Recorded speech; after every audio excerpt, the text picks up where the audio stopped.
இன்னைக்கு நிறைய பேர் ஆப்ஷன், நிறைய பேர் இது இல்லைன்னா அது, இதை தூக்கி போட்டு அதை தூக்கி போட்டு குடும்ப வாழ்க்கைன்றது தூக்கி போட்டுட்டு சரி பண்ண முடியும்னு நினைக்கிறீங்களா? நான் சொல்கிறேன், ஒன்று நீங்கள் எழுதி வைத்துக்கொள்ளுங்கள். ரெண்டாவது திருமணம் என்கிறது ஏதோ கணவனார் இறந்து போய்விட்டார், மனைவி இறந்து போயிட்டார்கள், இல்லைன்னா ஒரு முக்கியமான காரணம், அவர்களுக்கு இன்னொரு தொடர்பு இருந்தது அதனால போய்விட்டாங்க.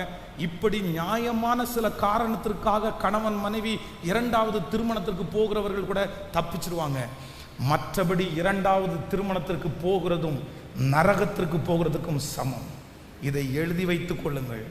இரண்டாவது திருமணம் என்கிறது ரொம்ப ஈஸி அப்படின்னா அவங்கள விட ஈஸியா நமக்கு கிடைச்சிரும். அவரை விட இவர் நல்லவரா இருக்கிறாரு, இவங்களை விட அவர் நல்லவரா இருக்கிறாருன்னு நமக்கு வெளி தோற்றத்திற்கு பார்க்கறதுக்கு 10 நாளைக்கு அப்படி தெரியும், 2 வருஷம் அப்படி தெரியும், 1 வருஷம் அப்படி தெரியும்.